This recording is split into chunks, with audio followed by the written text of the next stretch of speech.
안녕하세요. 저는 대한민국 서울에서 인터넷 중독 예방 교육을 담당하고 있는 놀이 미디어 교육센터 권장희 소장입니다. 코로나로 인해서 여러 가지 새로운 일상이 시작되고 있는 이 시대에 우리 토론토 십자가교회 성도 여러분들을 만나게 돼서 반갑습니다. 아쉬운 것은 저는 이렇게 저의 집 서재에서 여러분에게 말씀을 드리고 있고 또 여러분의 영상을 통해서 오늘 저와 만나고 있습니다. 비록 시간과 공간이 분리되어 있지만 시공을 초월하시는 하나님의 영이 지금 이 시간 저와 또 이 영상을 보고 계실 여러분과 함께 임하여서 우리가 하나로 소통되고 또 하나로 우리의 마음이 모아지는 그런 시간 되기를 예수님 이름으로 기도합니다. 네, 오늘 저는 토론토 십자가교회 성도 여러분과 함께 이번 주와 다음 주 두 번에 걸쳐서 코로나19 온택트 시대 다음 세대 미디어 절제력을 키우는 부모 역할에 대한 이야기를 나눌 것입니다. 하나님께서 저에게 2005년부터 이 놀이미디어 교육센터 사역을 시작하게 하셨는데 그동안 저에게 세 개의 키워드를 주셨습니다. 그 하나가 다음 세대고 또 미디어 그리고 부모라는 것입니다. 미디어와 다음 세대와 부모가 어떻게 만나고 어떻게 우리가 그 가운데서 우리 다음 세대들을 건강하게 잘 키울 수 있을지 함께 생각해보는 시간이 됐으면 좋겠습니다. 하나님께서 사람을 지으셨습니다. 여러분 믿으시죠? 하나님께서 사람을 지으실 때 이 사람을 왜 지으셨는지 설명을 해주십니다. 그것이 창세기 1장 27절 28절이죠. 우리 같이 한번 소리내서 읽어보도록 하겠습니다. 하나님이 자기 형상 곧 하나님의 형상대로 사람을 창조하시되 남자와 여자를 창조하시고 하나님이 그들에게 복을 주시며 하나님이 그들에게 이르시되 생육하고 번성하여 땅에 충만하라 땅을 정복하라 바다의 물고기와 하늘의 새와 땅에 움직이는 모든 생물을 다스리라 하시니라. 하나님께서는 물고기도 만드셨죠. 물고기에게는 왜 물고기를 만들었는지 이렇게 설명을 하셨을까요? 네, 설명하셨습니다. 창세기 1장에 보면 하나님께서 물고기를 만드신 다음에 물고기야 너는 바다에 충만하라 이렇게 말씀하셨어요. 그러니까 물고기가 만들어진 목적은 바다를 가득 채우게 하는 것이에요. 그래서 물고기 배를 갈라보면 물고기가 알을 많이 품고 있죠. 명태알 얼마나 많습니까? 왜 이렇게 물고기는 알이 많다고요? 그들의 사명이 바다를 가득 채우는 것이기 때문이죠. 하나님께서 사람에게 이 땅을 통치하고 다스리면서 하나님의 형상을 이 땅에서 살아내라고 말씀하셨다는 것은 우리에게 그렇게 살아낼 수 있는 장치를 만들어 주셨다는 것입니다. 그것이 바로 요즘 두뇌 과학을 통해서 확인되고 있습니다. 두뇌를 연구해 보면 하나님이 사람에게 무엇을 기대하시고 무엇을 원하시고 이 땅에서 어떻게 살기를 원하시는지에 대한 마음이 두뇌의 설계 도면 안에 다 들어있다는 것입니다. 그러니까 두뇌가 잘 만들어진다는 것은 하나님의 형상으로 잘 살아가는 그런 방법이라고 할 수 있죠. 그런데 오늘 제가 다루고자 하는 것은 미디어. 요즘은 그 대표적인 미디어가 스마트폰이지 않습니까? 그 미디어라는 것이 우리 다음 세대들의 두뇌를 실제로 바꾸고 있다는 거예요. 하나님의 형상으로서의 하나님의 의도와 계획이 있으신데 하나님의 의도와 계획대로 살지 못하도록 스마트폰이 그것을 회방하고 있다는 것이죠. 어떻게 바꾸고 있다고 말하는지 한번 같이 확인해 보시죠. 아이들이 뗐을 때 스마트폰 쥐어주면 금방 해결되곤 하죠. 그런데 너무 어릴 때부터 스마트폰에 빠져들면 뇌가 제대로 발달하지 못한다고 합니다. 보도에 오지현 기자입니다. 16개월 된 하윤이 스마트폰으로 동영상을 틀어주자 눈을 떼지 못합니다. 스마트폰을 치우자 짜증을 내고 이내 울음을 터뜨립니다. 그거 하나만 있으면 잔소리도 안 하게 되고 그냥 놔두면 그냥 보니까 엄마들은 편하죠. 육아정책연구소 조사 결과 국내 영유아들은 평균 2.3세 때 스마트폰을 처음 접하는 것으로 나타났습니다. 하지만 영유아들이 스마트폰을 과다하게 쓰면 감성과 이성을 관할하는 뇌의 영역이 붕괴되고 뇌 크기도 최대 30%까지 줄어들 수 있습니다. 네, 지금 이 뉴스에서 주장하는 것은 두뇌를 바꾸는데 두뇌를 30%나 줄어들게 한다고 얘기하고 있어요. 근데 여러분이 아이들에게 스마트폰 이렇게 줬을 때 저 머리가 작아진다 뭐 이런 느낌 받은 적이 없잖아요. 뭘 작아지긴. 머리 계속 커지던데. 여기서 말하는 크기는 사이즈를 말하는 것은 아닙니다. 여러분, 머리가 크다고 해서 머리가 좋은 거 아닌 건 다 아시죠? 그러니까 두뇌 발달은 머리 커지는 얘기가 아니에요. 우리 두뇌 안에 감각, 운동, 언어, 정서, 사고력, 판단력, 주의력, 통제력, 사회적 기술 이런 여러 가지 인간의 능력들이 두뇌를 통해서 이루어지는 것인데 두뇌 안에 그런 일들이 일어날 수 있도록 장치가 만들어지는 과정이 있다는 거예요. 그것을 우리는 두뇌 발달이라고 얘기한다는 것입니다. 자, 두뇌는 어떻게 발달될까요? 한번 주먹을 2개 이렇게 한번 붙여보세요. 붙이고 한번 자기 주먹 보세요. 이것이 여러분의 실제 뇌 크기랍니다. 엄청 작죠? 네. 우리 두뇌는 기본적으로 3층 구조로 되어 있습니다. 1층은 여기 주황색 부분 있죠? 이것을 뇌관과 소뇌라고 합니다. 이 뇌관과 소뇌는 호흡이라든가 심장박동이라든가 소화기능이라든가 여러가지 몸의 항상성을 유지하기 위해서 일을 하고요. 그 다음에는 우리의 모든 운동기능들, 생명을 유지하기 위한 활동을 담당합니다. 출생 전부터 발달이 일어나서 대개 3세, 5세 사이에 가장 많이 발달되는 영역이 바로 1층 구조예요. 그 다음에 1층이 만들어지고 나면 가운데가 만들어집니다. 두뇌의 가운데 부분, 지금 이렇게 회색 부분 있죠? 이걸 변연계라고 합니다. 변연계는 감정, 정서, 기억, 본능, 욕구 이런 것들을 담당하는 곳이에요. 대개 3살에서 13살 사이에는 두뇌 발달 그러면 주로 이 부분이 많이 발달이 일어난다고 보시면 되겠습니다. 그 다음에 13살이 넘어가면 바깥쪽, 두뇌 완전히 바깥쪽 노란 부분 있죠? 이 노란 주름진 저 부분은 대뇌 피질이라고 부릅니다.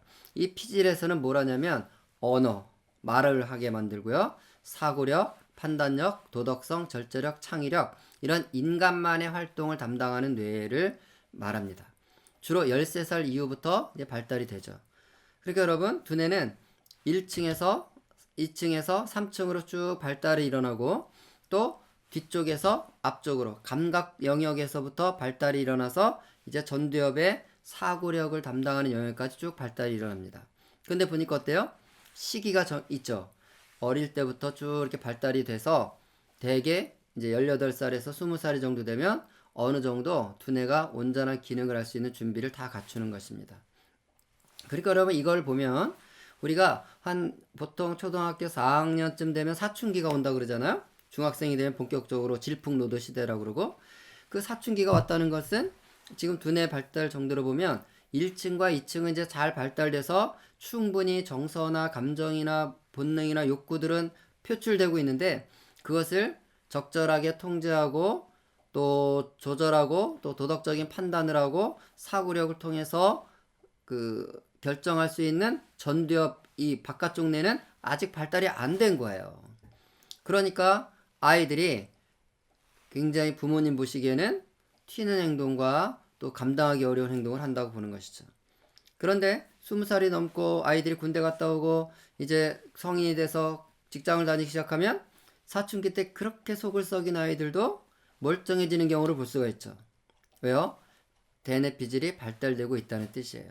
그러니까 부모님들은 우리는 이제 이미 대뇌 피질이 다 발달되어 있는 상태니까 발달이 되는 우리 자녀들을 발달이 일어날 때까지 어떻게 해야 되는 거예요? 기다려줘야 되는 거죠. 우리가 잘 참고 기다려줘야 되는 거야. 같이 싸우면 안 됩니다. 그러면 이 두 번째, 세 번째 뇌 발달에 많은 문제가 생기는 것이죠. 자, 그러니까 두뇌는 머리가 커지는 게 발달이 아니라 1층, 2층, 3층에 여러 기능들이 서서히 만들어져가는 과정이 존재한다. 근데 이것이 너무나 미세하게 일어나기 때문에 눈에 보이는 크기와는 상관이 없다. 여기까지 정리가 됐어요. 그러면 무엇이 발달이냐 하는 것이죠. 지금 현대 두뇌신경과학계에서는 두뇌 발달이 뭐라는 것을 이제 밝혀냈습니다. 그것은 한마디로 말하면 뉴런과 시냅스가 생성되고 연결되는 것이에요. 그러니까 두뇌가 발달됐다는 얘기는 1층, 2층, 3층에 뉴런과 시냅스의 연결이 만들어지고 있다 이런 뜻인 거죠. 근데 여러분 우리가 뉴런과 시냅스의 연결, 생성 이런 말이 되게 익숙한 단어가 아니라는 거예요. 여러분 시냅스 그러면 뭐 떠오르는 게 있으세요? 아, 제가요 시냅스에 대해서 잘 알아요. 저한테 10분만 주신다면 저는 시냅스를 잘 설명할 수 있습니다. 이러신 분들은 두뇌 발달에 대해서 지금 잘 알고 있다 이런 뜻인 거예요. 그런데 시냅스 뭐지? 연결 무슨 말이야? 이런 느낌이면 두뇌 발달이라는 말은 많이 들어봤지만 실제로 발달이 어떻게 일어나는지 잘 모른다 그런 뜻입니다. 이게 진짜 우리의 문제인 거예요. 보세요. 어떤 아빠가 담배를 피시는데 5살짜리 아들이 아빠 담배 피는 거 너무 멋져 보이신다. 나도 한번 빨아보게 주세요. 주세요. 주세요. 그러면 쫄라대는 게 귀찮아서 줄까 안 줄까요? 절대로 안 주겠죠? 왜? 네. 담배 연기가 아기의 몸으로 들어가면 폐를 상하게 한다는 것을 다 알기 때문에 우리는 줄 수가 없는 거예요. 어떤 엄마가 애를 재우는데 앉아. 차라 앉아. 할 수 없다. 소주를 찾아서 한 컵 따라요. 설탕물을 진하게 타서 아기에게 먹이는 거예요. 아기가 꿀꺽꿀 달달하니까 이제 꿀꺽 마시죠. 마시고 나서 골아 떨어지죠. 취해서. 그러면 엄마가 역시 애를 재우는 데는 소주가 최고야. 이러면서 애를 키우면 돼야 안 돼요? 당연히 안 되죠. 왜? 그것이 나쁘다는 것을 알기 때문에. 근데 스마트폰은 쫄라대면 바로 주는 거예요. 근데 엄마들은 또 이렇게 얘기하세요. 소장님, 스마트폰이 나쁘다는 건 알겠는데 쉽지가 않아요. 스마트폰 나쁜 건 알지만 어쩔 수 없더라고요. 스마트폰 나쁜 거 알지만 안 줄 수가 없어요. 다 이렇게 얘기하는 거예요. 술과 담배는 나쁜 거 알기 때문에 절대로 줄 수 없다고 말해요. 그런데 스마트폰은 나쁜 거 알아도 줘야 된다는 거예요. 이게 무슨 차이일까요? 사실은 우리 부모님들이 무엇이 어떻게 나쁜지를 전혀 모른다는 거예요. 말은 그렇게 말하지만 실제로 두뇌 안에 스마트폰을 사용하는 것이 뉴런과 시냅스를 생성하고 연결하는데 어떤 영향을 준다는 것을 여러분 알고 계세요? 전혀 모르죠. 그래서 공부가 필요한 것입니다. 지식이 필요한 것입니다. 자, 우선 뉴런부터 잠깐 살펴보겠습니다. 자, 뉴런은 과학자들이 이렇게 생겼다고 얘기를 해요. 자, 뭐 비슷하게 생겼습니까? 뿌리가 있고 위에 기둥이 있고 나뭇가지가 있는 나무 비슷하게 생겼죠. 종려나무처럼 생겼어요. 너무 신기한 것은요. 하나님께서는 사람을 묘사하거나 설명할 때 때때로 종려나무에다 비유한다는 사실이에요. 출애굽기 15장 29절에 보면 모세가 출애굽을 해서 엘림이라는 열두 오아시스에 딱 도착했는데 거기에 종려나무 70그루가 심겨져 있더라 이렇게 써 있습니다. 종려나무 70그루. 이 70이라는 숫자가 모세한테 왜 중요할까요? 창세기에 야곱이 애굽으로 들어갈 때 몇 명이 야곱과 함께한 사람이 몇 명이라고 기록되어 있을까요? 70명이라고 되어 있습니다. 그러니까 하나님께서는 출애굽을 해서 모세에게 야곱이 출발한 그 장소에 도착해서 말씀하시는 거예요. 종려나무 70그루를 세봐라. 세보니까 70그루예요. 지금으로부터 430년 전 너희 조상 야곱이 그 식솔들 70명과 함께 이곳을 출발해서 애굽으로 갔었고 지금 너를 통해서 내가 그 약속의 땅으로 이제 데려왔다. 그것을 설명할 때 하나님이 사용하신 나무가 무슨 나무라고요? 종려나무라는 거죠. 그런데요, 우리 뇌 속에 하나님의 형상으로 만들기 위해서 심어놓은 나무가 종려나무라고 과학자들이 얘기를 하고 있는 거예요. 자, 이 나무가 몇 개가 있냐면 이 나무가 무려 1000억 그루가 있어요. 뉴런이 1000억 개가 두뇌에 있습니다. 요만한 크기의 1000억 개가 심겨져 있으려면 이 나무는 실제로 엄청 작아야 되겠죠. 1mm를 1000번 자른 단위의 크기입니다. 여러분 1mm를 1000번 자르면 이거 보여요? 안 보여요? 안 보이죠. 그렇게 작은 나무들이 1000억 개나 심겨져 있는 거예요. 이거 언제 만들어지냐? 엄마 뱃속 3개월 때부터 8개월 사이에 다 만들어집니다. 나무가. 여러분 뱃속 3개월이 되면 발가락 10개가 다 만들어져서 꾸물거리고 있는 거 아세요? 그때 만들어진 10개 발가락을 지금까지 쓰시는 거예요. 이 10개 발가락 언제까지 쓰실까요? 죽을 때까지 쓰시죠. 사시면서 발가락이 더 필요할까요? 더 필요하지 않죠. 그런 것처럼 이 뉴런도 그때부터 만들어지기 시작해서 천억 개가 뱃속에서 다 만들어져서 심겨져서 우리가 태어나서 그 천억 개를 지금까지 쓰고 계시고 앞으로도 죽을 때까지 쓰시고 사시면서 뉴런이 더 생기지는 않아요. 그러니까 뉴런은 일종의 신체 기관과 같은 거예요. 심장 하나 뭐 망가지면 새로 나오지 않죠? 손가락 잘라진다고 다시 나오지 않죠? 그런 것처럼 이건 세포가 아니라 신체 기관, 그런 게 1000억 개가 있다는 것이죠. 어떻게 만들어지냐? 일단 세포 분열을 하면서 이게 이동을 해서 자리를 잡습니다. 그래서 이 뉴런이 이 머리 위에 가서 자리를 잡으면 그 뉴런은 노래하는 데 사용되는 뉴런이 되는 거예요. 이를테면 이동해서 뒤쪽에 자리 잡으면 사물을 보는 시각을 담당하는 뉴런이 되는 거예요. 그 다음에 쭉 이동을 해서 옆에서 여기 그 귀 쪽 있는데 심기면 소리를, 사람의 말을 알아듣는 언어를 담당하는 그런 뉴런이 되는 거예요. 이렇게 이동을 해서 1000억 개가 심깁니다. 그런데 놀라운 것은 이 세포 분열이 뉴런이 나무가 만들어질 때는 1000억 개가 만들어지는 게 아니라 실제로 2000억 개가 만들어져요. 근데 2000억 개가 만들어지는데 1000억 개만 자리를 잡아요. 1000억 개는 자리를 차지하지 못하고 사라지는 거예요. 그러니까 의자 뺏기 게임 같은 거 여러분 해보셨나요? 의자 10개가 있는데 20명이 막 움직이다가 앉아 그러면 10명밖에 못 앉잖아요. 그런 것처럼 1000억 개는 자리를 못 잡는다는 얘기는 정말 튼튼하고 똘똘하고 민첩하고 아주 스마트한 나무들만 골라서 심겨진다, 이런 뜻이에요. 그리고 심겨지면 그것들이 서로서로 연결돼서 자리를 잡는 것입니다. 여기서 우리가 알아야 될 것은요, 이 뱃속 3개월에서 8개월 사이에 아이들이 뉴런이 쭉 이동하고 가지치기 하고 연결을 통해서 자리를 잡는 것은 그것이 아이들의 재능과 잠재력을 결정하는 거예요. 그러니까 여러분, 우리 아이가 노래를 좋아한다. 그 무슨 뜻이에요? 왜 노래를 좋아하게 됐을까요? 바로 뱃속 3개월, 8개월 때 1000억 개 뉴런이 나무가 심겨질 때 노래하는 나무들이 가장 좋은 자리에 가장 먼저 잘 심겨졌다, 이런 뜻이에요. 우리 아이가 그림을 좋아한다는 얘기는 왜 그림을 좋아하게 됐다고요? 뱃속 3개월, 8개월 때 그림 그리는 뉴런들이 잘 심겨졌다, 이런 뜻인 거예요. 근데 여기에요, 엄마 아빠는 개입하거나 간섭할 수가 없어요. 그러니까 여러분들이 아기를 임신하고 우리 애는 노래 잘했으면 좋겠다, 노래하는 나무야 커져라 커져라 커져라 커져라, 그런다고 해서 노래하는 나무가 커지지를 않는다는 거예요. 이것은 다 누가 정한다? 전적으로 창세 전에 하나님의 뜻과 계획에 의해서 정해져서 그 뱃속에서 심겨진다는 거죠.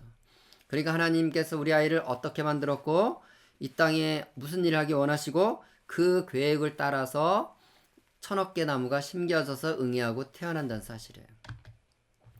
그러다 보니까 이 1000억 개 나무가 심겨질 때 우리 아이랑 똑같은 모양으로 나무가 심겨지는 아이는 단 한 명도 없다는 거예요. 똑같은 나무가 심겨지지 않았다는 뜻은 똑같은 행동을 하는 아이가 없다는 것을 말하는 거예요. 똑같은 짓을 하는 애가 없다는 얘기는 비교할 수가 없다는 뜻이죠.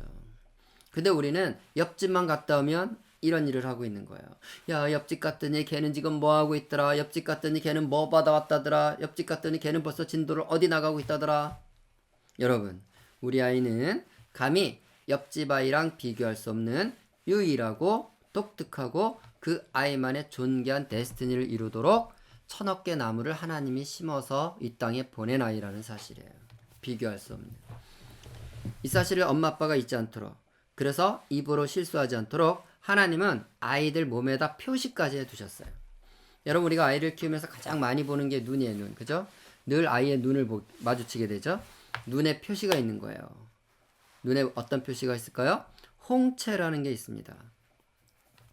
여러분, 홍채가 똑같은 인간이 지구상에 있을까요? 없을까요? 예, 단 한 명도 없어요. 그러니까 우리가 아이의 눈을 마주칠 때마다, 하루에도 수십 번씩 수백 번씩 눈을 마주칠 때마다, 그렇지, 저 우리 아이의 눈에 홍채가 똑같은 아이가 지구상에 단 한 명도 없는 것처럼 저 아이의 뇌 속에 1000억 개 나무가 우리 아이랑 똑같은 모양으로 심어진 아이는 없지.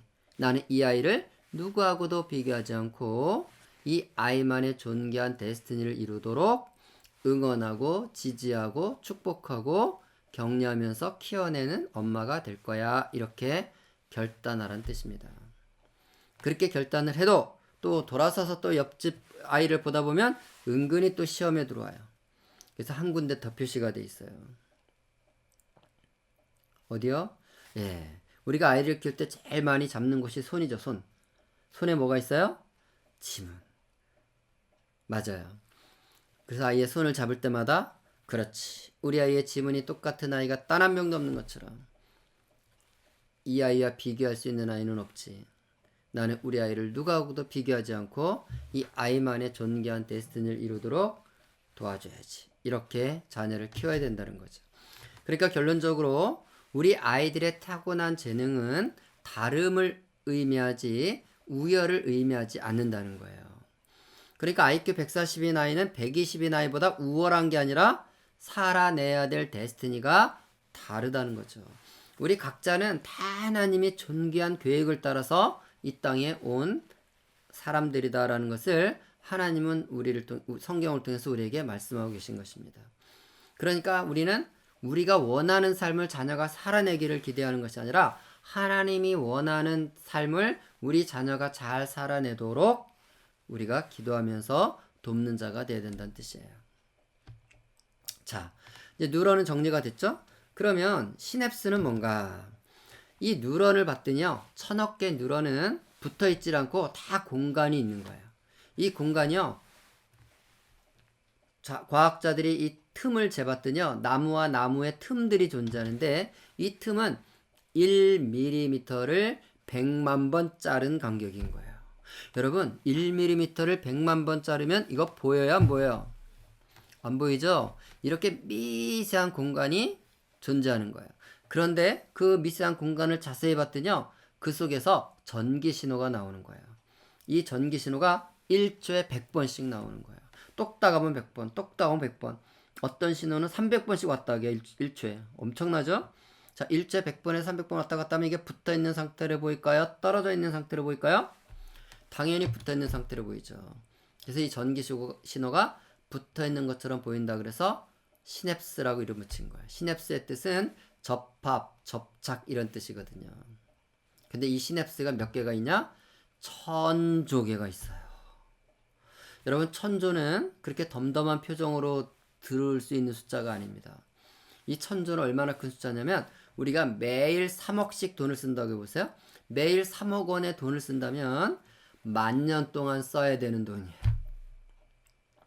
그러니까 이 어마어마하게 많은 전기 신호가 우리 두뇌에서 움직이고 있는 것이 두뇌 발달이라는 거죠.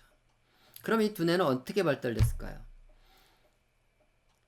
여러분 기억나세요? 그러지 않아도요, 제가 여기다 1000조 개 만드느라고 진짜 고생 엄청 했어요. 기억나세요? 그게 언제 누가 만들었죠? 네, 이럴 때 만들어지는 것입니다. 인지하고 생각하고 느끼고 선택하고 경험하는 것은 모든 활동은 시냅스의 흔적을 남긴다. 그러니까 우리가 뭔가를 할 때마다 두뇌의 1000억 개 나무 틈에는 뭐가 만들어진다고요? 전기 신호가 만들어지더라 이거예요. 그럼 인간이 아무 짓도 안 하고 있으면 신호는 만들어진다, 안 만들어진다? 안 만들어진다는 얘기예요. 그럼 전기 신호는 다 누가 만들어 놓은 거예요? 내가 뭔가를 선택하고 경험했기 때문에 내가 만들었다는 것을 말하는 거죠. 자, 1000억 개 나무, 뱃속에서 만들어지는 저 나무는 내가 만든다, 못 만든다? 못 만들어요. 누가 만든다? 하나님이 창세 전에 만들어서 심는 거예요. 그러면 그 나무의 틈에 존재하는 시냅스는 누가 만든다? 그건 내가 만들게 해놨다는 거예요. 그래서 우리 인생이라는 것은요, 하나님의 뜻과 우리의 매일매일의 자유의지의 선택이 결합돼서 일어나는 역사인 거예요. 그래서 우리는 하나님과 동행해야 되고 또 하나님과 함께 살아야 되는 거예요. 두뇌는 그렇게 살아내도록 만들어진 장소입니다. 이것을 과학자들은 가소성이라고 그래요. 자, 가소성은 동일한 일을 반복하는 동안 뉴런 사이의 시냅스의 연결이 견고해지는 과정이다. 이렇게 설명해요. 쉽게 얘기하면 여러분은 익숙한 거 하는 게 편하세요? 낯선 거 하는 게 편해요? 익숙한 거 하는 게 편하죠? 자, 익숙하다는 얘기는 반복적으로 많이 했다는 거예요. 그러니까 내가 반복해서 편해진 게 아니고 내가 반복할 때마다 두뇌에서는 뭐가 만들어졌다고요? 시냅스가 만들어진 것입니다. 그래서 편해진 거예요. 이걸 왜 가수성이라고 하느냐? 요 한자를 보시면 이 가수성을 이해할 수 있습니다. 저 가운데 소자는요, 도자기 빚을 소자예요. 그러니까 모양 만든다는 뜻이에요. 우리가 옛날에 미술 시간에 찰흙놀이 하는 것을 조소한다 그러죠. 조소. 그때 그 소자예요. 모양 만드는 거예요. 가짜는 가능합니까? 불가능합니까? 됩니까? 안 됩니까? 이런 말 할 때 쓰는 가짜예요. 가하면 예하십시오. 이럴 때 쓰는 말. 그러니까 되게 한다는 뜻이에요. 그러니까 가소성은 모양이 되게 하는 성질. 뭐가 그런 성질이 있다는 거예요? 예, 시냅스는 그런 성질이 있어요. 시냅스는 모양을 만드는 성질이 있다 이 말이에요. 이게 무슨 소리냐? 예를 들면 쉽습니다. 엄마가 이제 옆집을 갔어요. 옆집 갔더니 꼬마아이가 자전거를 잘 타요. 오, 아들 자전거 잘 탄다. 몇 살이야? 저 8살인데요. 오, 8살짜리가 자전거 잘 타네. 알고 이제 집에 왔어요. 우리 집에도 8살짜리 아들 있잖아요. 아들 앉혀놓고 얘기하는 거예요. 아들 앉아봐. 엄마가 옆집 갔더니 8살짜리가 자전거 진짜 잘 타더라. 너도 8살 됐잖아. 자전거 타야 되지 않을까? 그럼 아들이 엄마 8살 되면 자전거 타는 거 있구나. 진짜 가르쳐 주지. 그리고 자전거 끌고 나가 막 타게 되나요? 아니죠. 옆집 애가 자전거 잘 타는 이유가 뭐예요? 예, 이렇게 연습을 한 거예요. 연습. 그 아이가 연습을 하는 동안에 두뇌 안에서 뭐가 만들어진 거라고요? 시냅스가 만들어진 거죠. 어떤 시냅스가 만들어진다고요? 자기가 한 모양대로 만들어지는 거예요. 그럼 얘가 무슨 일을 했는지 보면 되겠네요. 얘 무슨 일 했어요? 안장에 앉아서 균형 잡겠다고 막 이런 거 했죠. 그러면 두뇌에도 똑같은 모양의 시냅스가 만들어지는 거예요.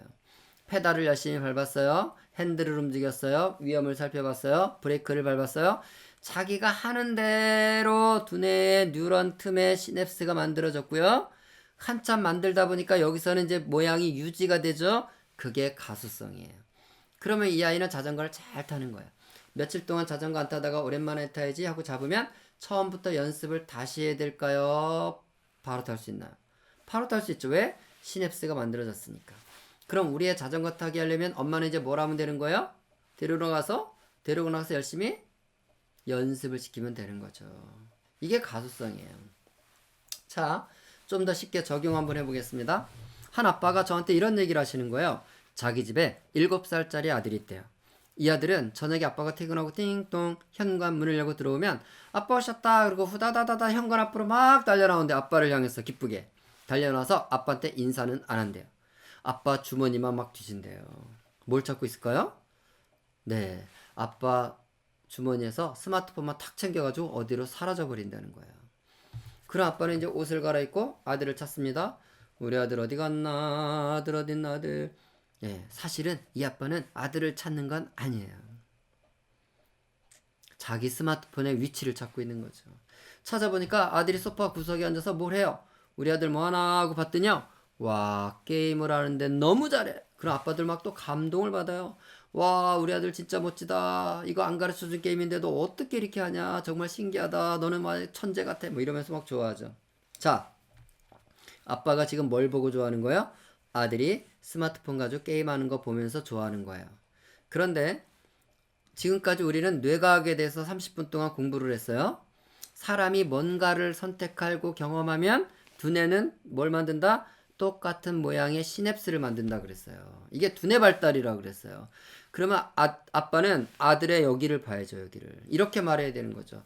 와, 우리 아들 지금 뇌 속에다가 오락실을 짓고 있구나. 뭐가 지어진다고요? 같은 모양이 만들어진다는 거예요.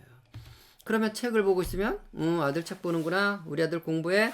그게 아니고요. 아들 지금 뇌 속에다가 도서관을 짓고 있구나. 이렇게 되는 거예요. 여러분 우리 아이들이 축구장을 저르면 거기서 뭐하고 놀아요? 축구하고 놀죠. 도서관을 저르면 책 읽고 놀죠. 오락실을 지으면 오락을 하며 사는 것입니다. 그러니까 우리 아이들이 틈만 날 때마다 스마트폰 보고 게임하고 있다는 얘기는 두뇌에다 오락실만 만들고 있으니까 어떤 인생이 된다? 오락이나 하다가 쫑치는 인생이 된다는 거예요. 원래 하나님의 창조전의 계획은 이 아이에게 많은 잠재력 있는 뉴런들을 심어놔서 그 뉴런에 맞는 시냅스를 만들도록 계획을 세웠지만 우리가 맨날 TV, 컴퓨터, 스마트폰을 선택하고 살면 하나님의 뜻과 상관없이 오락하는 인생이 돼버린다, 이런 뜻입니다. 자, 그렇다면 우리 아이가 두뇌 안에 좋은 시냅스, 하나님이 원하는 시냅스를 잘 만들도록 하기 위해서 가정에서 부모와 우리 교회에서는 어떤 일을 해야 될까 하는 거죠. 그걸 들어가기 전에 잠깐 시험을 보겠습니다. 여러분이 제 말을 제대로 이해하고 있는지 잠깐 테스트를 해보려고 해요. 잘 듣고 대답해 보십시오. 자, 아기가 뱃속에서 10달 동안 있다 그랬어요. 이 10달 만에 응애하고 태어났을 때 아기의 두뇌 속에는 시냅스가 많을까요, 적을까요? 자, 많다, 적다 한번 대답을 해보십시오. 정답은 당연히 적죠. 당연히. 왜? 한 짓이 없으니까. 시냅스는 언제 만들어진다고요? 뭔가를 경험해야 만들어진다 그랬어요. 근데 많다 그러면 뱃속에서 많은 일을 했던 뜻이잖아요. 그러니까 그림에서 보시는 것처럼 뱃속에 있을 때랑 태어났을 때는 시냅스의 밀도가 희박한 거예요. 그래서 아기들은 태어나면 할 일이 없으니까 멀뚱멀뚱 있어요. 멀뚱멀뚱 있다 보면 눈앞에 이제 엄마 아빠가 얼쩡얼쩡해요. 그래 아기들이 생각합니다. 저분들이 인간이란 말이지. 내가 인간 되려면 저분들을 따라야 되겠다. 그리고 이제 엄마 아빠를 아기들은 따라하기 시작합니다. 따라쟁이들이 되죠. 맞아요? 예. 따라하고 있다는 얘기는 지금 뇌에다가 뭘 만드는 중이다? 그게 바로 시냅스를 만드는 중이란 이 뜻입니다.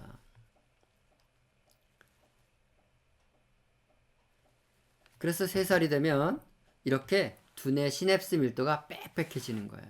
시냅스가 저렇게 많아졌다는 얘기는 그동안 우리 아이가 열심히 엄마 아빠를 잘 따라했다 이 말인 거예요. 그런데 누워서 이제 멀뚱멀뚱 있는데 엄마 아빠가 아니고 원숭이가 왔다 갔다 하는 거야. 저분들이 인간이란 말이지. 내가 인간 되려면 저분들을 따라야 되겠다. 그리고 원숭이를 막 따라하면 뭐가 된다? 예, 원숭이가 되는 것이죠. 실제로 그런 일 있을까 없을까요? 있죠. 정글북 같은 이야기, 늑대소녀 이야기 뭐 들어보신 적 있죠? 자, 직접 확인해 볼까요? 일적할 때 더 자주 짖는다는 옥사나. 그녀는 짖고 나면 속이 후련해진다고 했습니다. 3살 되던 해 알코올 중독자였던 부모로부터 버려진 옥사나. 추위와 배고픔을 피해 찾은 곳은 인가에서 떨어진 개우리. 그때부터 옥사나는 사람들과 거의 접촉하지 못하고 개무리 속에 살았습니다. В такой же комнате там же, в той группе, вот такое количество детей. А вот внешнее поведение в ребенка было видно, что она, ну как, вот с тарелки кушала, она сливала в первое и компот, и второе, и без ложки, как по собачьи лапкала вот это вот. Вот, но она быстро это восприняла, быстро, очень быстро. Но повадки собачьи у нее. 보호시설에서 함께 사는 강아지 토미. 녀석의 모습이 보이자 옥사나가 개처럼 달리기 시작합니다. 반가운 친구를 만난 듯 토미과 옥사나는 서로 뒤엉켜 장난을 칩니다. 옥사나는 개처럼 짖기까지 합니다.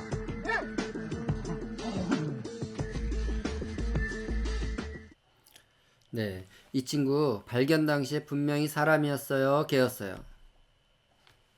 개죠? 아니요, 사람이죠. 그런데 말을 사람처럼 해요, 개처럼 해요? 먹는 거는요? 걷는 거는요?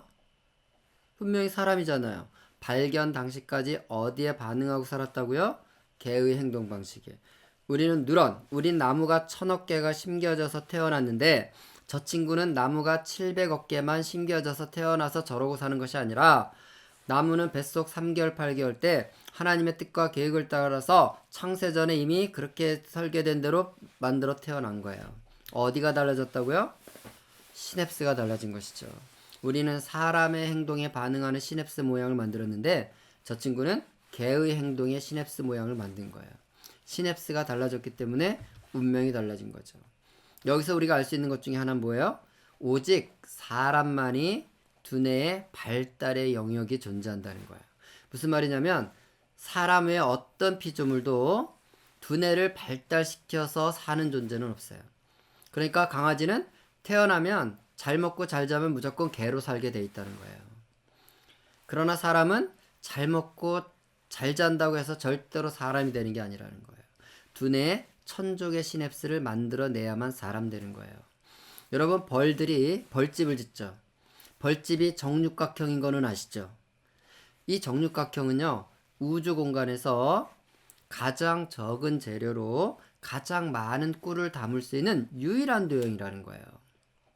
아니, 벌들이 기하학 공부를 했나요? 도형 공부를 했나요? 어떻게 알았을까요? 공부 열심히 한 벌들은 벌집을 정육각형으로 예쁘게 짓는데, 공부 시원찮게 한 벌들은 이상하게 벌집 짓나요? 벌들이 벌집 지을 때 자로 막 재요? 각도기를 재요? 그런데 어떻게 완벽하게 정육각형 벌집을 짓죠? 어느 벌이든? 바로 하나님은 모든 동물들을 종류대로 만들었기 때문이에요. 사과나무는 3000년이 지나도 사과가 열리지 배 안 열리잖아요? 왜요? 종류대로 지었기 때문이에요. 그러니까 모든 동물과 식물들은 하나님이 종류대로 지었기 때문에 출생부터 인생 그들의 삶이 끝날 때까지의 그것이 모두 프로그램에 돼 있다는 거예요. 근데 오직 사람은 종류대로 지어진 존재가 아니에요. 사람은 하나님의 형상을 따라 지은 거예요. 그래서 사람은 하나님의 형상인 선택과 경험, 자유의지의 선택을 통해서 시냅스를 만들어서 하나님이 원하는 삶을 살도록 해놓으셨다는 것이죠. 그런데 이제 우리가 주목하는 건 뭐냐면 우리 아이가 따라했다는 거죠. 만약에 우리 아이가요, 밥은 잘 먹고 잠은 잘 자는데 따라하진 않았다고 해보세요. 엄마 아빠가 따라해봐 까꿍까꿍 이렇게 막 따라해보라 그러는데 애가 안 따라하고 째려보면서 저분들이 뭔 짓을 하는 것인가 이러고 째려만 보고 있었다면 우리 애는 절대로 사람이 안 됐어요. 따라했기 때문에 사람 된 거예요. 왜 따라했을까요? 어떻게 따라했을까요? 그것이 두뇌 안에 따라하도록 돼 있다는 것을 과학자들이 알아낸 거예요. 그것이 거울신경이라는 것입니다. 이 거울신경은 1996년에 이탈리아의 리촐라티라는 교수가 연구를 통해서 확인한 건데요. 그게 뭐냐면, 자, 제가 바나나를 먹으면서 뇌를 찍는 거예요. 그 다음에 앞사람이 바나나 먹는 걸 보면서 뇌를 찍는 거예요. 그리고 두 사진을 비교해 봤더니 두 사진이 똑같은 거죠. 바나나 먹고 있을 때 뇌활동 사진, 여러분 보시기에 위쪽에 있는 사진이에요. 좌뇌우뇌. 그 다음에 바나나 먹는 걸 보고 있을 때 뇌활동 사진 봤더니요, 어때요? 같은 부위에서 활동이 일어나는 걸 확인할 수 있죠. 똑같은 부위죠, 보니까. 네, 맞아요. 그러니까 1000억 개 나무에는 전부 거울이 달려있더라 하는 거예요. 그래서 따라했던 거예요. 따라했어, 엄마 따라했어. 엄마가 혀를 내밀면 아기는 금방 엄마의 표정을 따라합니다. 따라했어, 엄마 따라했어. 겨우 30cm 앞만 볼 수 있는 신생아도 엄마의 표정을 따라합니다.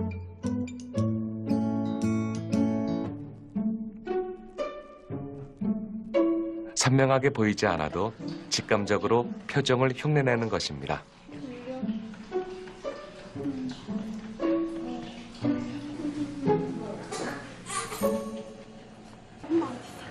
마치 거울을 보듯 다른 사람의 표정을 따라하려는 본능은 우리 뇌에 있는 거울신경 덕분입니다. 거울신경은 다른 사람의 모습을 보기만 해도 마치 자신이 똑같이 행동하는 것처럼 반응합니다.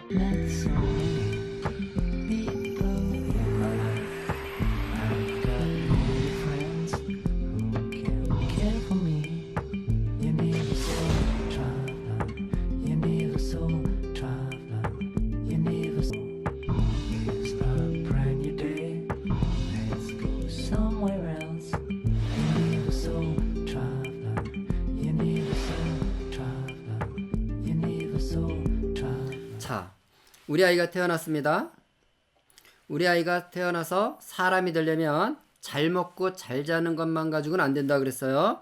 우리 아이는 그 뇌 속에 1000조 개나 되는 시냅스를 만들어내야만 사람이 되는 거라 그랬어요. 그런데 하나님은 우리 아기에게 말하는 거예요. 너 1000조 개 시냅스를 만들어야 하나님의 형상의 사람이 된다. 그런데 걱정할 필요 없어. 거울 달아놨으니까 잘 따라하기만 해. 이렇게 말씀했다는 뜻이에요. 그러니까 우리 아이들이 두뇌 발달을 위해서 할 일은 뭐예요? 따라하기만 하면 되는 거예요. 이 말은 부모님들에게는 굉장히 중요한 메시지를 주고 있다는 뜻이에요. 그러니까 여러분, 하나님께서 우리 아이들에게 거울을 달아놨다는 것은 하나님이 부모들에게 뭘 기대하시는지, 뭘 원하시는지에 대한 마음을 읽어내야 된다는 뜻이에요. 그러니까 우리한테, 부모에게는 이렇게 말씀하신 거예요. 네 아들한테 거울 달아놨다. 너의 딸한테 거울 달아놨다. 이렇게 말씀하신 거예요. 그럼 우리는 어떻게 해야 된다는 거예요? 거울이 달려있다는 얘기는. 잘 보여줘야 한다, 이 말이에요. 그러니까 부모가 된다는 것은 우리 자녀들에게 잘 보여주는 존재다, 이렇게 되는 거죠. 그러니까 두뇌 발달에 두뇌 발달의 첫 번째 도구는 부모라는 사실을 말해준다는 것이죠. 우리는 아이들이 잘 자라도록 하기 위해서 잘 먹입니다. 아프면 열이 내리도록 밤새 막 물수건 적셔가지고 열 내리게 막 하고요. 또 이유식 잘 챙겨서 먹이고요. 좋은 음식, 내 몸이 힘들어도 음식 만들어서 아이들에게 주고요. 왜? 몸이 잘 자라도록 부모가 해야 되니까. 근데 두뇌가 잘 자라도록 하려면 어떻게 해야 된다고요? 우리가 내 생각대로, 내 기질대로, 내 성질대로 살면 안 되고, 정말 우리 아이에게 만들기 원하는 모습을 내가 먼저 순종함으로 잘 살아내는 거라는 거예요. 그래서 부모는 자녀와 싸우는 것이 아니라 자신과 싸워서 이겨내는 존재가 돼야 된다, 이런 뜻입니다. 만약에 어떤 엄마가요, 매일 얼굴에 인상을 쓰고요, 이렇게 말한다고 해보세요. 내가 네 잘되라고 그러는 거지 딴 뜻이 없다, 이렇게 소리를 지른다고 해보세요. 그러면 아이 두뇌는 이렇게 말하는 거예요. 엄마 제발 부탁하는데 나 잘되는 거 좀 신경 쓰지 마시고요. 엄마나 행복하게 사세요. 그러면 나는 따라갈 거거든요. 이것이 거울 뉴런의 외침이라는 거예요. 아이는 따라가겠다는 거예요. 따라할 준비를 했다는 거예요. 그럼 엄마가 잘 살아내면 되는 거예요. 근데 잘 살아내는 것이 아니라 돌아서서 자꾸 나한테 시비를 걸고 있는 거죠. 그리스도인 부모가 된다는 것은 매일매일 하나님 말씀과 성령의 도우심으로 내 생각대로 말하지 않고 하나님이 말씀이 먹어진 순종하는 삶을 아이들 앞에서 잘 살아내는 것이에요. 그것이 우리 아이들이 좋은 시냅스를 만들어가는 그런 하나님의 비밀이라는 것이죠. 자, 우리 이런 얘기 많이 하잖아요. 아우, 저놈은 걷는 게 제 애비랑 똑같아요. 여러분, 이 아이가 아빠가 좋아서 따라하는 게 아니라는 걸 아셔야 돼요. 좋아서 따라하는 게 아니라 이 아이는 유모차에 앉아있을 때부터 뭘 보고 살았다고요? 아빠 걷는 모습을 보고 있었다는 거예요. 자, 보고 있다. 이미 두뇌는 거울이 달려 있어서 따라하고 있다, 이런 뜻이에요. 자, 이 그림을 한번 잘 확인해 보십시오. 아빠 밥 먹으면서 뭐 하고 있어요? 스마트폰 보고 있어요. 엄마 밥 먹으면서 스마트폰 보고 있어요. 아이는 밥만 먹고 있죠. 자, 우리가 지금까지 공부한 게 뭐예요? 나의 선택과 경험은 시냅스의 모양을 만든다 그랬어요. 그러니까 엄마 아빠의 선택은 스마트폰을 하는 것이고 아들은 안 하는 것이니까 선택이 다르니까 두뇌의 모양이 달라야 되겠죠. 그죠? 아이의 선택과 부모 선택이 다르잖아요. 그러면 시냅스도 달라야 되는 거예요. 그런데 유감스럽게도 아이의 두뇌에는 하나님이 뭘 달아 놓으셨다고요? 거울을 달아 놓으셨다는 거예요. 그러면 사실은 이 세 사람의 두뇌 속의 상태는 똑같다 하는 것입니다. 그러니까 여러분, 우리가 자녀들에게 TV 좀 그만 봐라, 게임 좀 그만해라, 또 스마트폰 하냐, 이렇게 말할 때가 아니라는 거예요. 우리 아이가 엄마 아빠를 보고 있는 동안에 내가 지금 무엇을 보여주고 있느냐가 훨씬 더 중요하다는 것입니다. 엄마 아빠가 늘 TV, 컴퓨터, 스마트폰을 하고 있으면 이미 아이 두뇌는 오락실을 만들고 있는 중이니까요. 그러니까 여러분 우리가 아이들에게 책 읽어라 이렇게 말할 필요가 없는 거예요. 그렇게 말할 것이 아니라 아이가 엄마를 본다 싶으면 빨리 책부터 피시라는 거예요. 안 읽어도 돼요. 눈 침침하면 그냥 10분 동안 디스플레이만 해요. 전시만 하고 있어요. 이렇게 아이 앞에서 이러고 있으세요. 그러면 아이는 엄마가 아빠가 책을 읽고 있으면요 거울이 달려 있어서 자기도 의식하지 않은 채 책 있는 데 가서 꺼내다가 자기도 책을 보는 아이가 된다는 거예요. 저희 집에서 그런 경험을 한 적이 있습니다.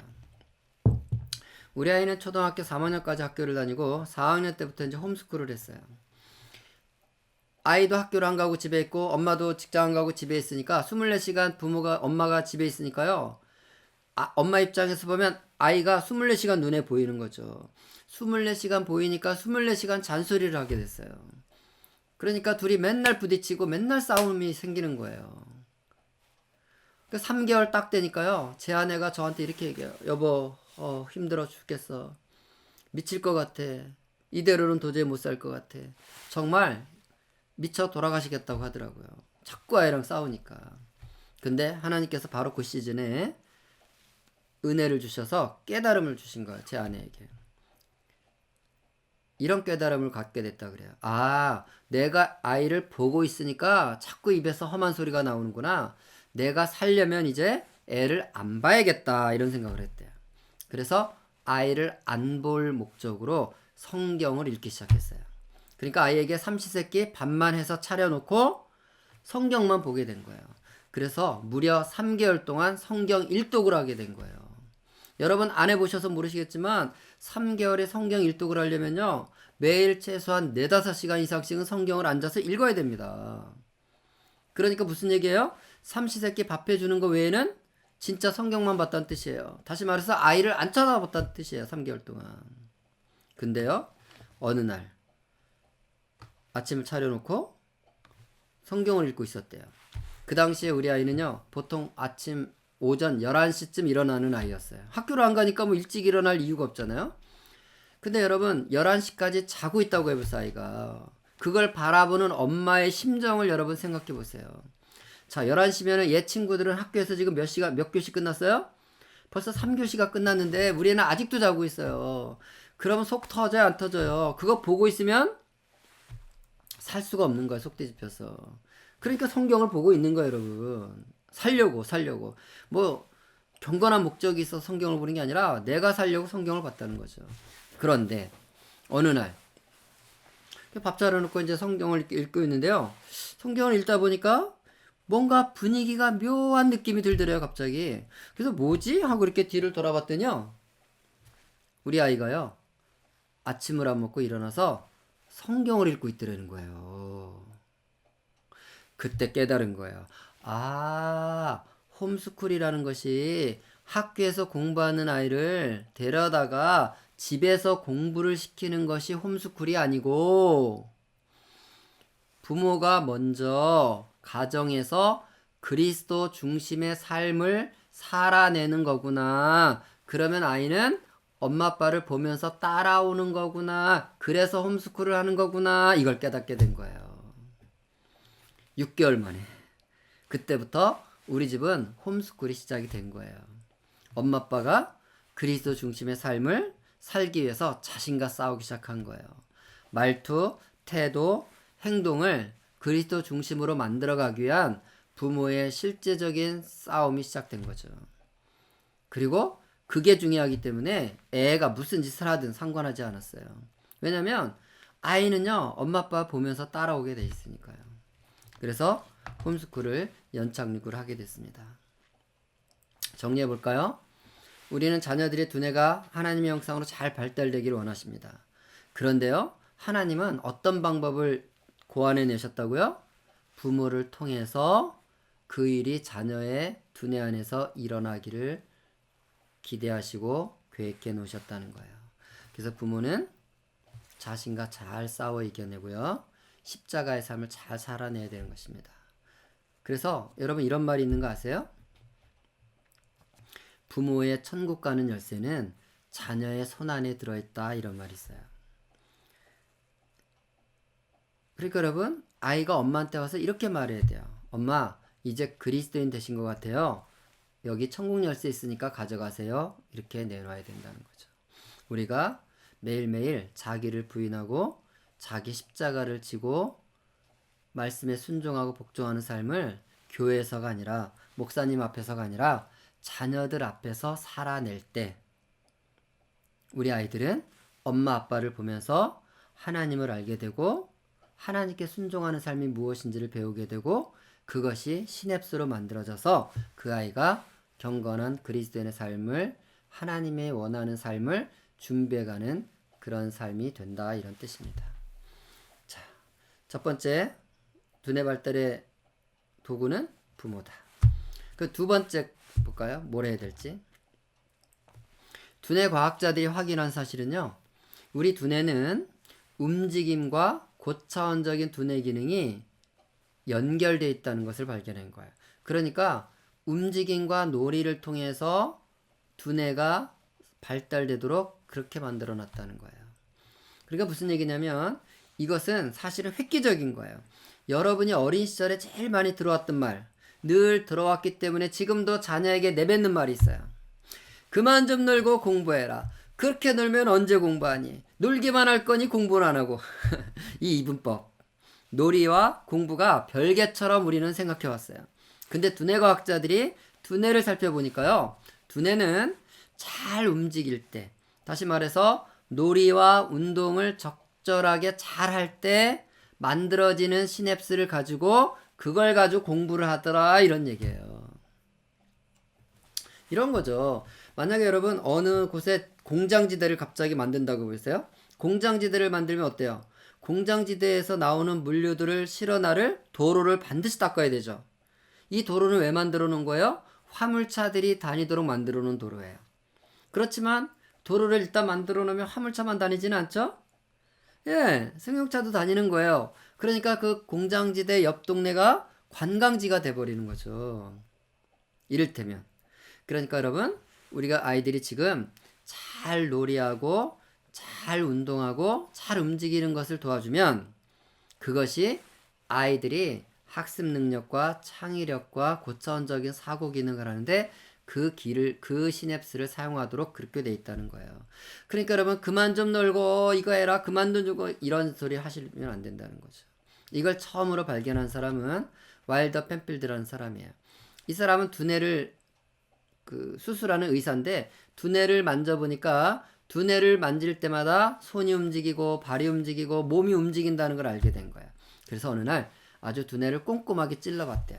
꼼꼼하게 찔러봤더니 글쎄 우리 두뇌는요 30%가 양손 쪽으로 연결되어 있더래요. 25%는 입과 혀로 연결되어 있더래요.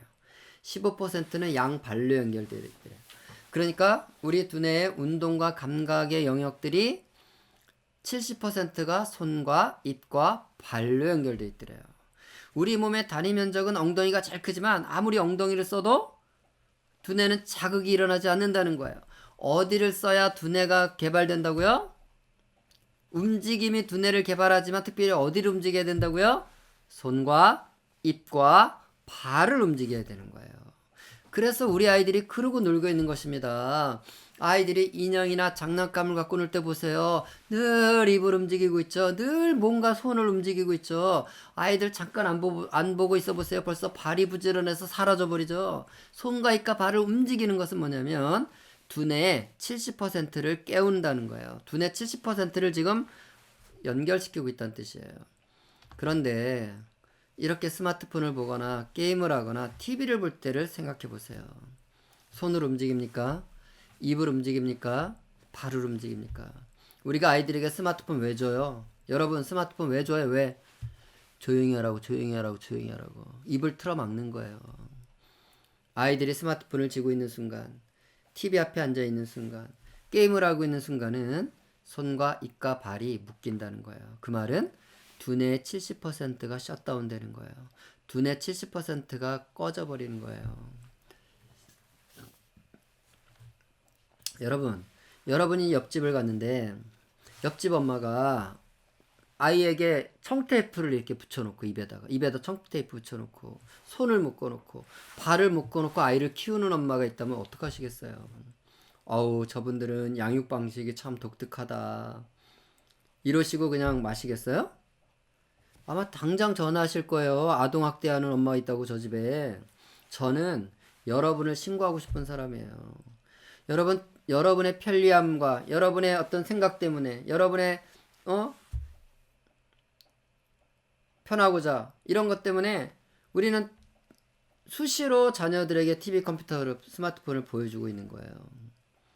그래서 두뇌 70%를 묶어버리는 거죠.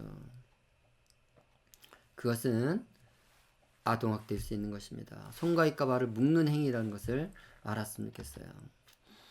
요즘은요, 유모차에 앉아서도 스마트폰을 보더라고요. 아이들이. 나비를 보며 쭝얼거리고 꽃을 보며 쭝얼거릴 아이가 이러고 있는 거예요. 손과 입과 발이 묶여 있는 거예요. 이런 좋은 자동차를 사줬는데요. 자동차랑 못 노는 거예요.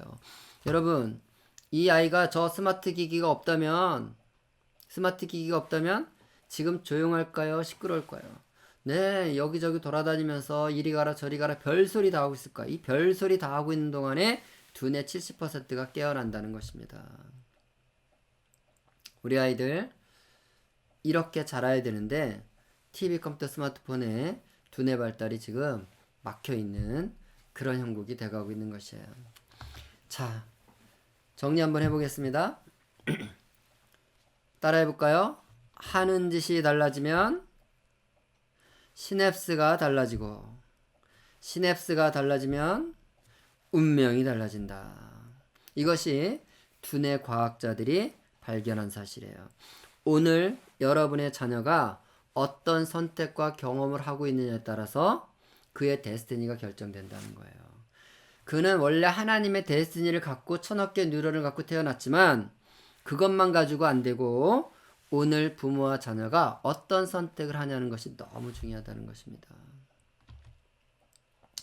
여러분, 자녀가 엄마 찾아서 엄마 심심해, 아빠 심심해, 할머니 심심해 이런 말 할 때 그거 책을 읽고 싶다는 뜻은 아니잖아요. 속셈이 뭘까요? 속셈. 심심해 심심하고 옆구리 찌르는 속셈. 심심하니까 TV 틀어달라는 거예요. 심심하니까 게임하게 해달라는 거예요. 심심하니까 스마트폰 달라는 거죠. 10분만 참고 견디고 뻗디세요. 그럼 아이는 보채다 안 될 것 같으면 할 수 없이 포기하고 어딘가에 가서 뭔가를 늘어놓고 놀고 있어요.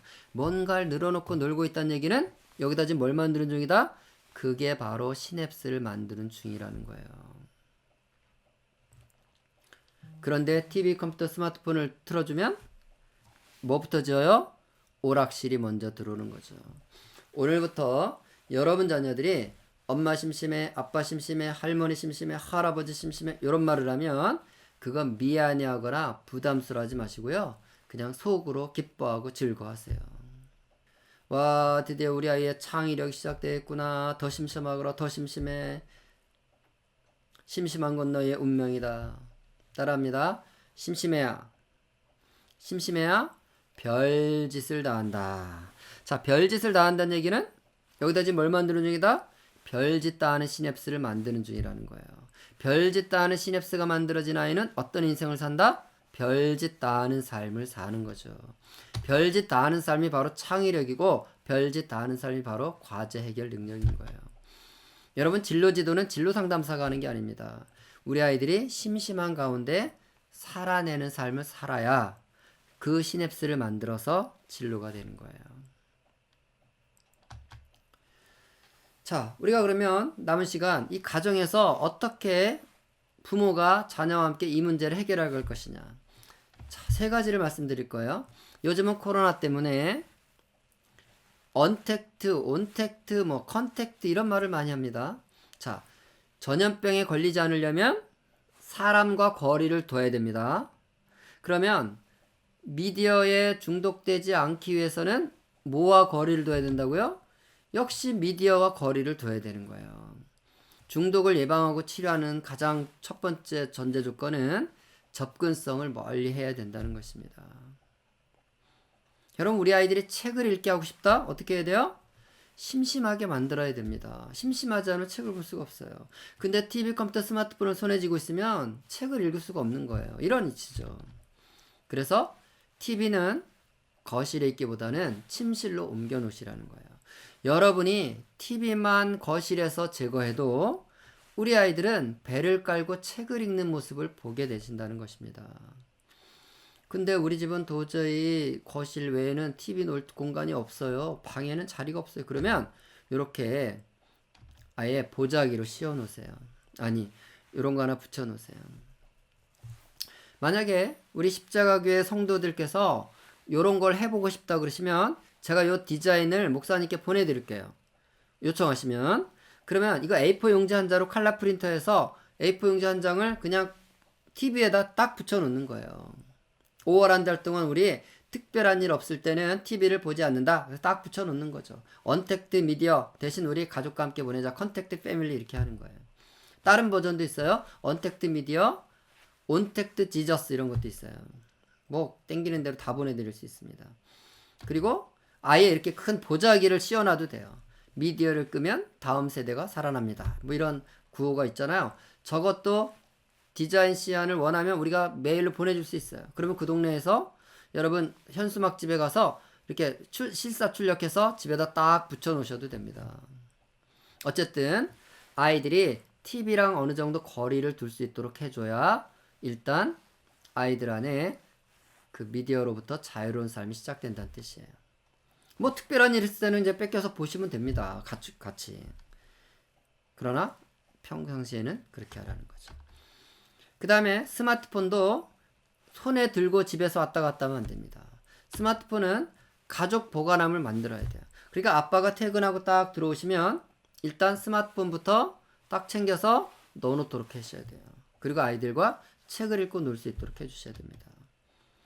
한번 교회에서도 이런 거 한번 만들어 보세요. 우리 가정 스마트폰 보관함 만들기, 이것을 우리 교인들이 한번 같이 캠페인으로 해보시죠. 이건 한 어린이집에서 우리가 같이 만든 건데 저기다 가족 사진도 붙여놓고요. 가족 사랑한다는 소리도 하고요. 그래서 우리가 온 가족이 미디어를 좀 손에서부터 떼놓는 이런 연습을 해보라는 거죠. 한 가지 더 말씀드리겠습니다. 스마트폰 프리 시간대를 설정하십시오. 이거는 스마트폰뿐만 아니라 모든 영상 미디어가 밤 10시, 11시에 딱 꺼지도록 하라는 거예요. 밤 10시가 되면 우리 집에서는요, 엄마 얼굴 외에는 볼 게 없게 만들어 놓으세요. 엄마 얼굴 외에는 볼 게 없으면요, 아이들은 잔소리 하지 않아도 들어가 자게 돼 있습니다. 왜? 엄마 얼굴 보고 있어 보세요. 계속 하품이 나옵니다. 하품. 엄마 얼굴이 지루하잖아요. 그런데 12시, 1시까지 번쩍번쩍거리는 것들이 눈에 있으면요, 잠을 잘 수가 없어요. 여러분 가정에 이미 자녀들이 스마트폰이 있다면 요즘 무슨 문제로 갈등이 생깁니까? 대부분 밤 12시가 됐는데 아이는 안 잔다고 그러고 엄마는 자라고 그러고 이 싸움이 일어나는 거예요. 여러분 스마트폰을 그때까지 보게 만들면 안 싸울 수가 없습니다. 그래서 부모와 자녀 간에 이런 문제를 해결하려면요, 시간을 딱 설정해 놓고 온 가족이 미디어 오프 시간대를 만드셔야 돼요. 자, 세 가지 언택트. TV는 거실에서 좀 치워 놓으시고요. 스마트폰은 손에서 좀 떼놓으시고요. 그 다음에 온 가족이 미디어를 제한하는 시간을 만들어 놓고 그 시간 이후에는 절대로 보지 않게 하고, 그렇게 해야 우리가 사실은 미디어로부터 자유로운 다음 세대를 만들어낼 전제 조건이 만들어지는 것입니다. 자, 그러면 이제 사용은 어떻게 할 것이냐? 자, 사용할 때는요, 지혜롭게 사용해야 되는 거예요. 지혜롭게 사용한다는 것은 원하는 만큼 쓰는 것이 아니라 필요한 만큼 쓰는 걸 말하는 거예요. 우리 아이가요, 엄마 심심한데 게임 한 시간만 할게. 그러면 이건 디자이어예요. 욕망이에요. 그러면 1시간 뒤에 끌까요? 절대로 꺼지지 않습니다. 왜요? 1시간 만에 꺼지는 세계가 아니에요. 게임 세계가요. 그러니까 여러분 뭘 해야 되냐? 시간을 정해놔야 되는 거예요. 그러니까 방학생활 계획표 만들듯이 우리 가정의 미디어 사용 생활 계획표를 꼭 만들어 놓으세요. 그러니까 우리 아이가 TV는 무슨 요일에 무슨 프로그램을 본다. 컴퓨터로는 게임을 한다면 무슨 요일에 무슨 게임을 한다. 스마트폰은 무슨 시간대에 뭘 하는데 쓴다. 이런 것들을 다 타임테이블을 정해놓고 그 시간에만 접속하게 해야 되는 거예요. 이게 니드예요. 필요한 만큼. 그 다음에 이걸만 해서는 안 되고요. 실천 기록장을 꼭 쓰게 하세요. 오늘 TV를 봤으면 몇 시에 켜서 몇 시에 껐는지 뭘 봤는지를 기록하는 훈련을 시키세요. 이걸 기록한다는 것은요. 여기 이제 기록장 샘플 있잖아요. 날짜 쓰고 사용한 미디어를 쓰고 시작 시간 쓰고 접속한 내용 쓰고 끈 시간 쓰고 총 이용 시간 써요. 시작 시간을 쓰려면 뭘 봐야 된다는 뜻이에요? 반드시 시계를 먼저 봐야 돼요. 끈 시간을 쓰려면 뭘 봐야 돼요? 시계를 봐야 돼요. 자, 시계를 본다는 것은 need, 필요한 것을 필요한 만큼 사용하는 훈련을 한다 이런 뜻입니다. 그래서 이러한 장치들을 꼭 여러분들 자녀들에게 훈련시키면서 미디어를 사용하게 하는 게 좋습니다. 세 번째는요. 시간을 관리할 수 있는 프로그램을 반드시 쓰십시오. 자, 컴퓨터 같은 경우는요. 마마이라는 프로그램이 있습니다. 그러니까 우리 아이의 컴퓨터나 패드에는 마마이를 설치해 놓으세요. 이걸 설치해 놓으면 수요일날 5시부터 6시까지 컴퓨터를 한다 이렇게 설정을 해 놓으면요. 그 컴퓨터에다가 이 프로그램에서 설정해 놓으면 6시가 딱 되면요. 컴퓨터가 알아서 꺼져 버려요. 그러니까 엄마가 꺼라, 아이가 더 할래 이럴 필요가 없어요. 싸울 필요가 없어요. 그냥 컴퓨터 꺼졌어요. 왜? 약속을 했잖아요. 약속한 시간이 됐잖아요. 그러면 알아서 꺼지는 거예요. 얼마나 좋아요? 그 다음에 스마트폰을 자녀가 쓴다면 구글 사용자들은 패밀리 링크를 설치하시고 아이폰 사용자들은 스크린 타임으로 들어가시면 돼요. 여기는 뭐 하는 곳이냐면 부모의 폰과 자녀의 폰을 동기화시키는 프로그램이에요. 그래서 부모 폰에다가 사용 시간을 설정해 놓으면 자녀 폰이 그때만 스마트폰이 되는 거예요. 부모 폰에다가 앱을 설정해 놓으면 자녀 폰에서는 그 앱이 부모 폰에서 제어가 되는 거죠. 이런 방식으로 해서 아이가 약속한 것을 실제로 지켜낼 수 있는 장치를 만들란 뜻이에요. 자, 세 번째, 그렇게 언택트하고 온택트는 필요에 따라 한 다음에 이제 뭘 할 거냐? 부모와 자녀와 친밀한 관계를 만드는데 투자하십시오. 결국은 우리 아이들이 미디어에 빠져들지 않으려면 부모가 그 자리를 지켜야 됩니다. 그래서 여러분, 부모와 자녀 간에 사랑하고 신뢰하고 존중하고 배려하는 이런 관계를 만드는데 더 집중하셔야 돼요. 물론 이민교회 특성상, 이민사회 특성상 부모가 자녀와 함께할 시간이 적은 것은 제가 알아요. 그럼에도 불구하고 TV, 컴퓨터, 스마트폰 볼 시간은 있어요. 그러니까 여러분, TV, 컴퓨터, 스마트폰 볼 시간을 줄여서 자녀와 함께 보낼 시간을 만들라는 거예요.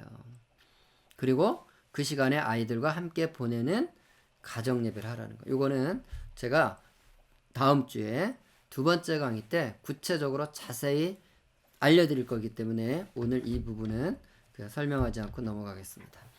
자, 이제 마무리를 좀 해볼까 합니다. 에스키모인들이 늑대 잡을 때 어떻게 잡는지 한번 확인해 보시죠. 그 옛날 극지방에선 늑대를 잡을 때 어떻게 잡았는지 알아? 늑대.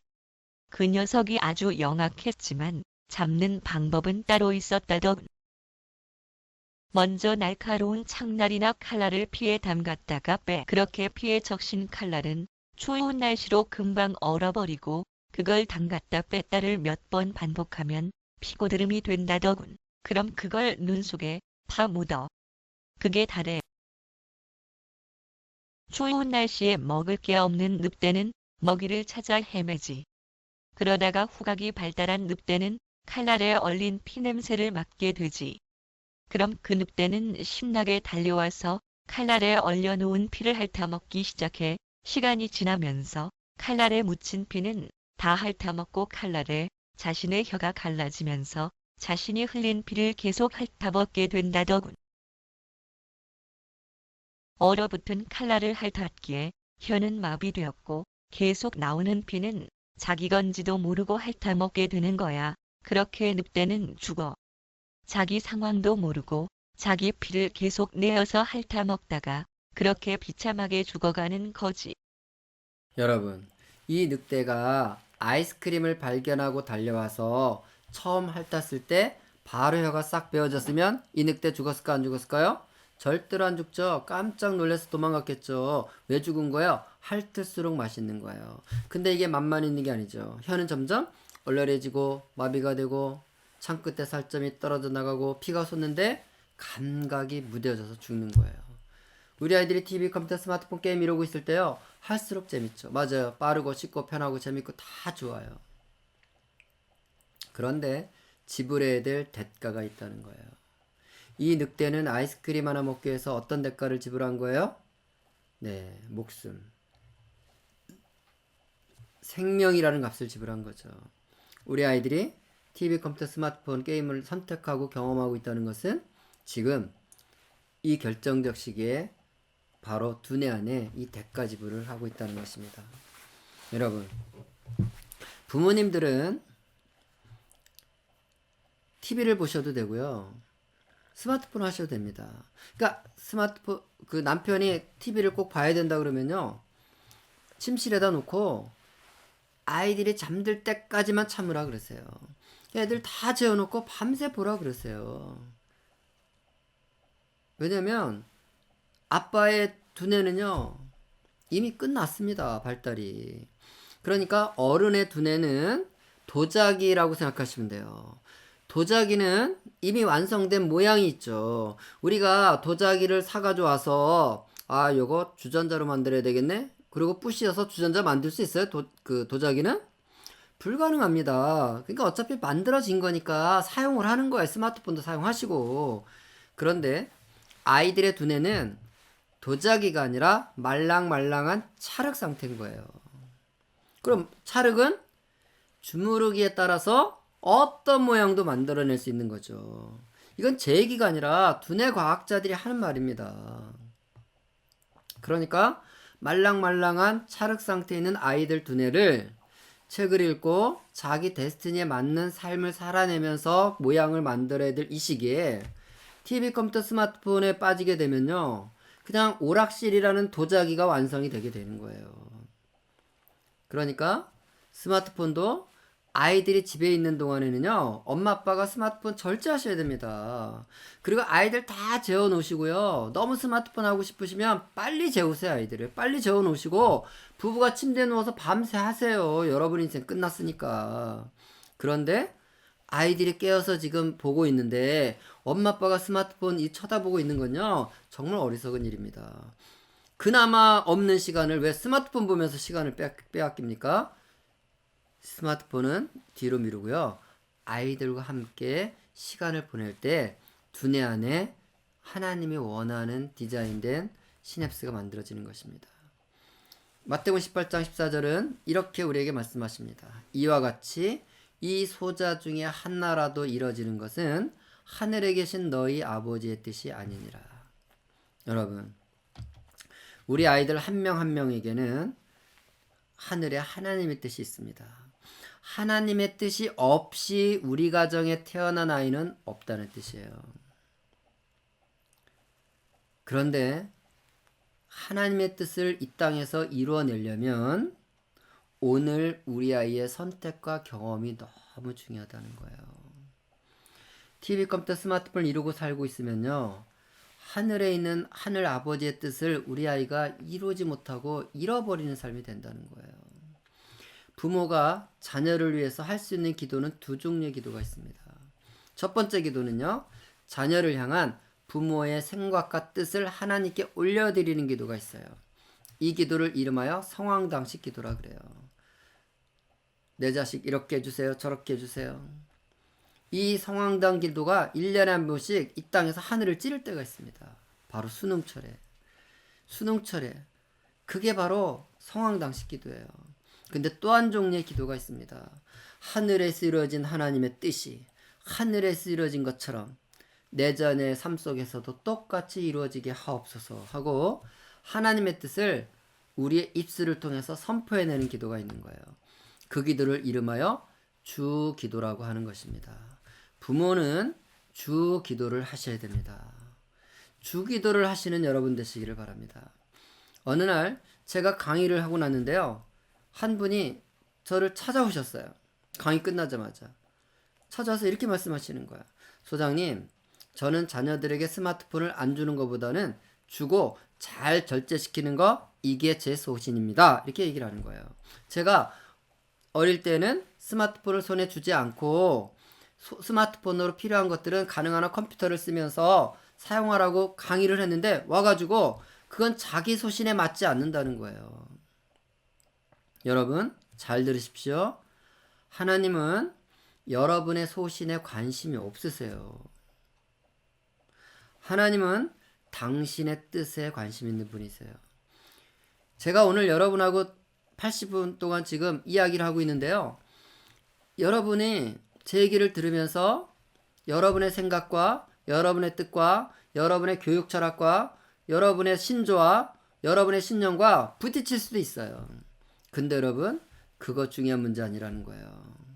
중요한 것은 오늘 들은 내용들이 성령께서 시간과 공간을 초월해서 여러분들에게 제 목소리를 통해서 하나님께서 여러분 영안에 지금 우리 아이가 이렇게 TV, 컴퓨터, 스마트폰과 함께 사는 것이 하나님의 뜻을 이루는 도구인지 하나님의 뜻을 잃어버리게 하는 도구가 되고 있는지 그 판단을 해볼 기회를 드린다는 것입니다. 하나님은요 저한테 이렇게 묻지 않으시더라고요. 제가 아이를 키우는 동안에 너의 딸을 어떻게 만들어줄까? 아빠로서 딸에게 원하는 게 있으면 나한테 말해봐. 내가 들어줄게. 이렇게 말씀하지 않으시더라고요. 하나님께서는 우리 딸을 향한 아빠 생각을 묻지 않으시더라고요. 왜 안 물어보실까요? 하늘에 당신의 뜻이 있는데 아빠의 뜻을 왜 물어보겠어요, 여러분? 우리가 부모가 된다는 것은 우리의 뜻과 우리의 욕망과 우리의 계획이 중요한 게 아니라는 거예요. 이 자녀를 향한 하나님의 뜻이 온전히 이루어지도록 그렇게 키워야 되는 것입니다.